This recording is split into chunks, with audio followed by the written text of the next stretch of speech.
စီလောက်သောအနာပြောက်ကင်းသည့်သမိုင်းအကြောင်းကိုတင်ဆက်ပေးချင်ပါတယ်။အမေရိကန်နိုင်ငံကိုစတင်တည်ထောင်ခဲ့တဲ့ပုဂ္ဂိုလ်အများစုကဆိုရင်ဥရောပမှာဘာသာရေးညှဉ်းပန်းနှိပ်စက်မှုကိုခံရပြီးထွက်ပြေးလာတဲ့ Protestant ခရစ်ယာန်များပဲဖြစ်ပါတယ်။ဒီ Protestant ခရစ်ယာန်များအနေနဲ့အမေရိကန်နိုင်ငံအများသိထားတဲ့ကမ္ဘာသစ်ကိုတည်ဆောက်ခဲ့တဲ့လူတွေအနေနဲ့သူတို့ရဲ့နိုင်ငံရေးနယ်နိမိတ်မှာကက်သလစ်တွေပါဝင်ပတ်သက်ခြင်းအတွက်အလွန်ပင်စိတ်ကုန်ခဲ့တဲ့လူတွေပဲဖြစ်ပါတယ်။သို့တော့လွန်ခဲ့တဲ့နှစ်တွေမှာအဲ့ဒီအနာတဖြည်းဖြည်းနဲ့ဘယ်ကဲ့သို့ပျောက်ကင်းလာပြီးတော့ကွာဟချက်တွေဘလို့ပြင်လဲပေါင်းစည်းခဲ့တယ်လဲဆိုတာအဲ့ဒီသမိုင်းလေးကိုတင်ဆက်ပေးချင်ပါတယ်။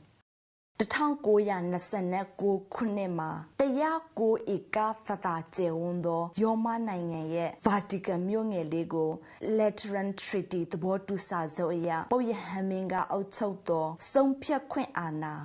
ဥပဒေပြဋ္ဌာန်းခြင်းတရားရေးရာနဲ့ဆိုင်သောအာဏာများနဲ့တခြားနိုင်ငံဖြစ်တည်ထောင်ခဲ့ခြင်းဤအရာကသေစေလောက်သောအနာပြောက်ကင်းတဲ့သမိုင်းတစ်ခုပဲဖြစ်ပါတယ်။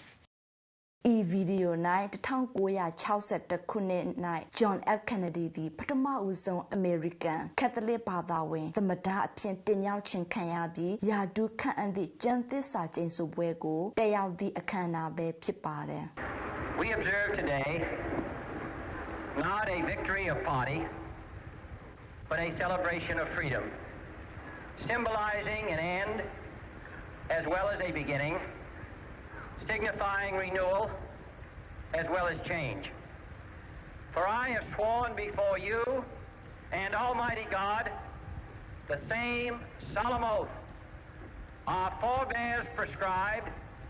nearly a century and 3/4 ago. The world is very different now,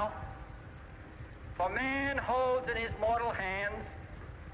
the power to abolish all forms of human poverty and all forms of human life. And yet the same revolutionary beliefs for which our forebears fought are still at issue around the globe. The belief that the rights of man come not from the generosity of the state, but from the hand of God. သူသမဒဖြစ်ပြီးတနေ့အကြာမှာပဲ1963ခုနှစ်ဇွန်လ2ရက်နေ့မှာအမေရိကန်သမ္မတ John F. Kennedy က Vatican မြို့မှာပုပ်ရဟန်းမင်းနဲ့တွားရောက်တွေ့ဆုံခဲ့ပါတယ်။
1982ခုနှစ်မှာ American သမ္မတ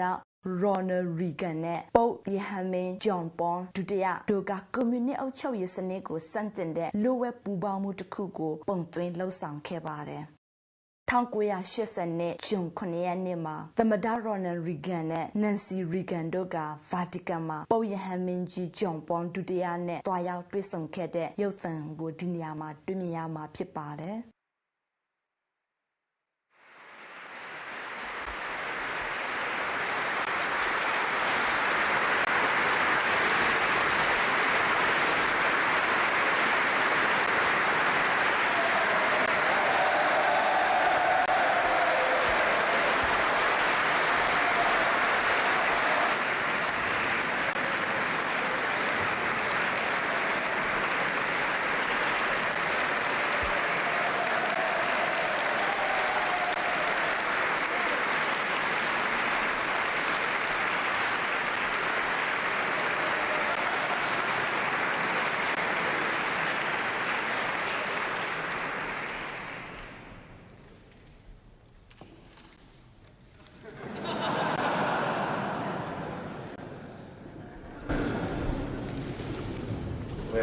Your Holiness, you ladies together from America, thank you very much. I am sure that the giver did not get into that much. And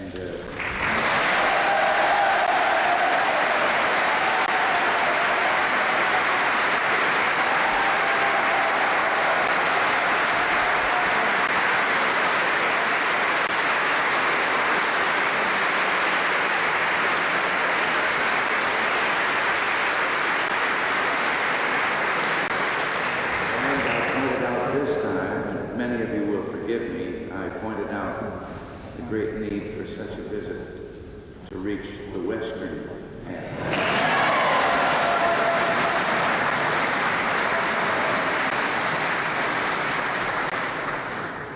But again, there's more I can say except thank you and to say once again, I'm sure that many of us, millions and millions in the world, have had our faith renewed and our belief that in times of great need, God does send someone here to help us in those times. And I think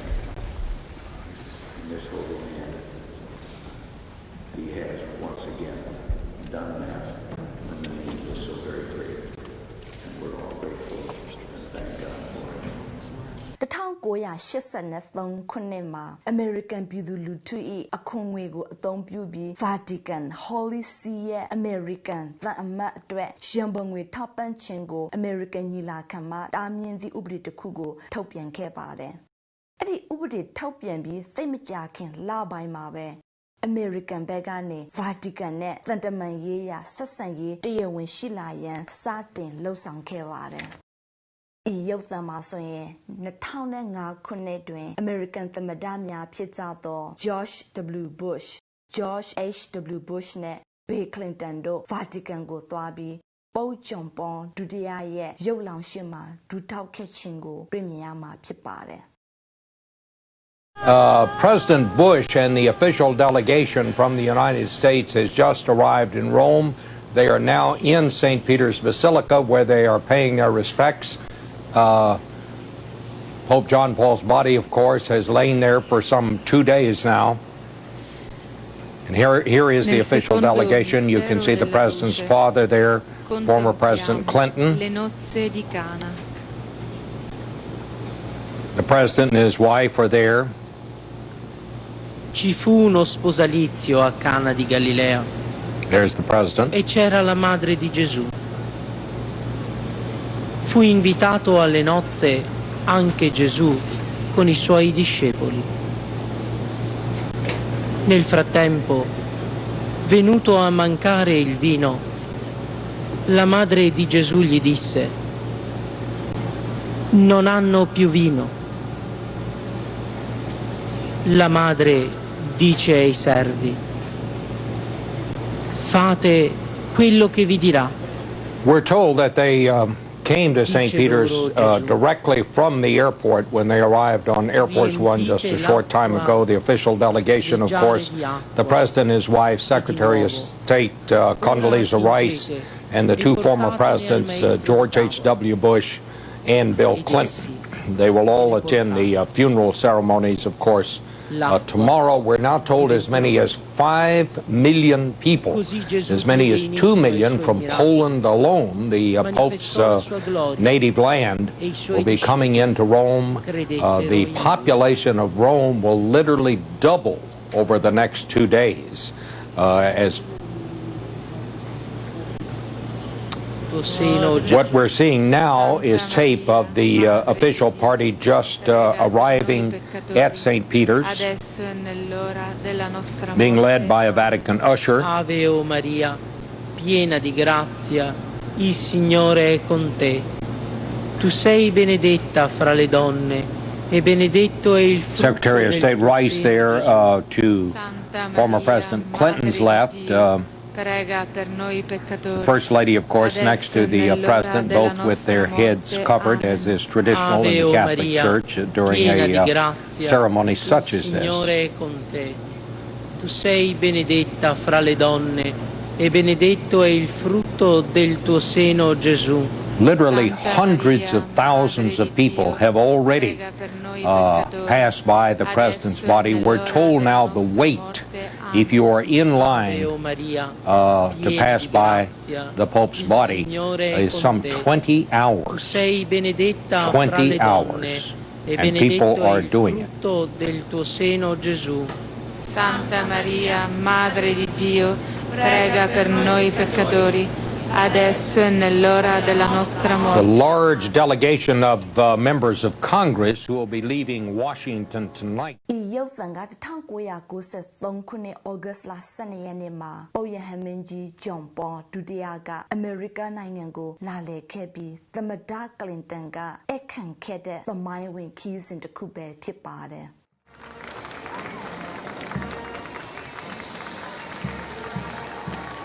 Ladies and gentlemen, the President of the United States, Mrs. Clinton and Chelsea Clinton.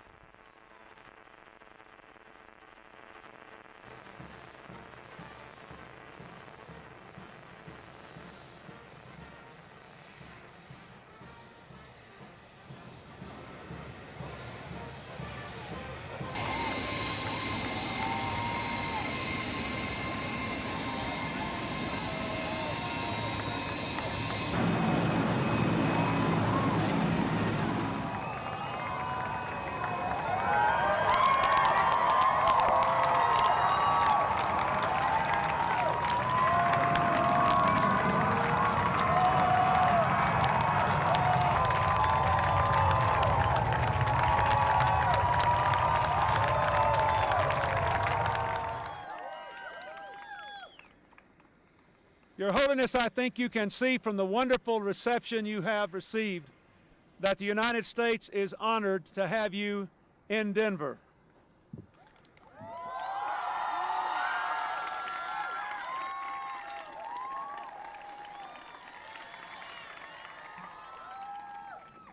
I thank you for coming to Denver.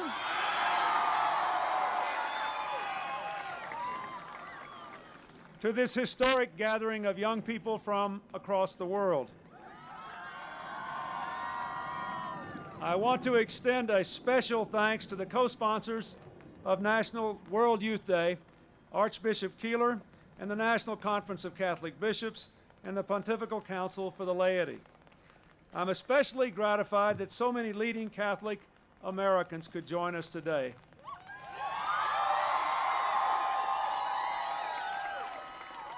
And I'd like to pay special tribute to one, my good friend, the former mayor of Boston and our ambassador to the Vatican, Ray Flynn.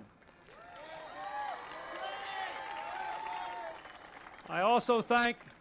my friends Governor Roy Romer, Mayor Wellington Webb, the members of the City Council, and Congresswoman Patricia Schroeder, in whose district we now stand or sit, as the case may be.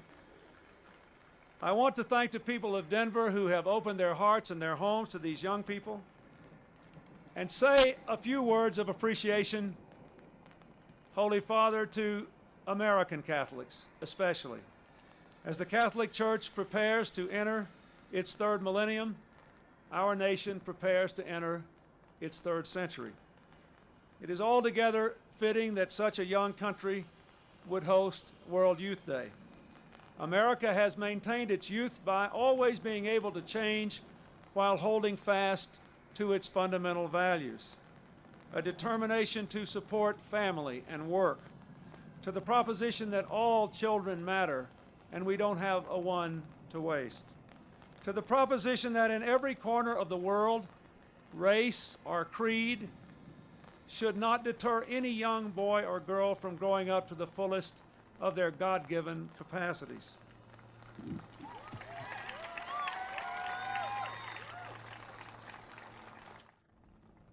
Your Holiness, even though I am not myself a Roman Catholic, I was educated as a young boy by nuns and as a young man by Jesuit priests.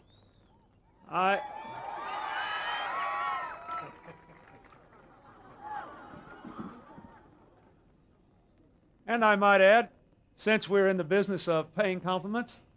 I appointed a man born in Poland to be chairman of the Joint Chiefs of Staff yesterday. But all Americans, without regard to their religious affiliation, are grateful to the Catholics of this country for the standards they have set for citizenship and service, for supporting their families and working well at their assigned tasks, and for caring about the less fortunate. And all Americans, without regard to their religious faith, are grateful to you, Your Holiness, for your moral leadership.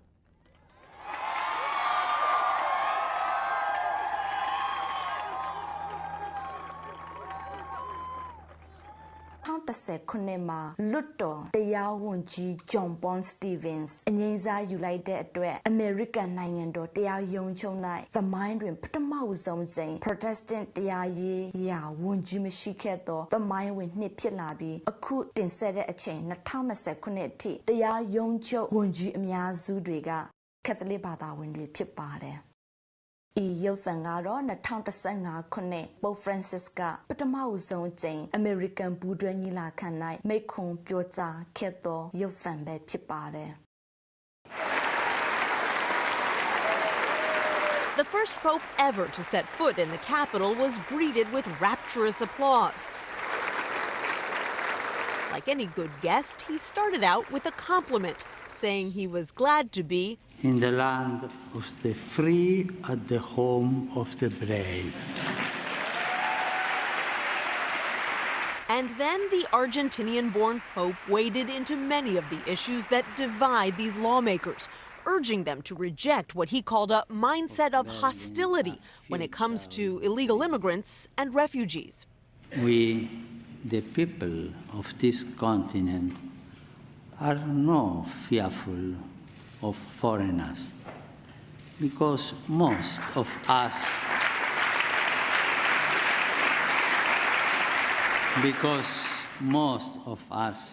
were once foreigners. He also called on Congress to combat climate change, an issue dear to many Democrats. I'm convinced that we can make a difference, I'm sure. On social issues, the Pope said every life is sacred, a reference to both abortion and to the death penalty, which he argued should be abolished. I am convinced that this way is the best. And he seemed to be referring to same-sex marriage when he said this. Fundamental relations are being called into question, as is the very basis of marriage and the family. House Speaker John Boehner, who is Catholic, invited the Pope last spring. As he waited to greet him this morning, Boehner worked hard to hold back tears and succumbed to them repeatedly thereafter, as he and the nation's first Catholic vice president flanked the Pope on the dais. Later on the Speaker's balcony, Boehner was overcome again, as the Pope blessed a crowd of thousands gathered on the National Mall and asked them to pray for him. Thank you very much, and God bless America. ဗျာဒိတ်ကျန်ခင်း73ငယ်စနစ်မှာထိုသားရဲသည်သူ့ရင်ဖြစ်သောပထမသားရဲ၏အာနာဇက်ရှိသမျှကိုသုံးဆွဲ၏သေစေသောတန်ချက်ပျောက်ခဲ့ပြီးသောပထမသားရဲကိုမြေကြီးမှဆ၍မြေကြီးသားတို့သည်ကိုးကွယ်စေခြင်းငှာပြု၏မိတ်ဆွေဗျာဒိတ်ကျမ်းမှာဖော်ပြထားသောသေစေလောက်သောသားရဲရဲ့အနာပျောက်ကင်တဲ့သမိုင်းကိုဒီနေရာမှာတင်ဆက်ပေးခြင်းဖြစ်ပါတယ်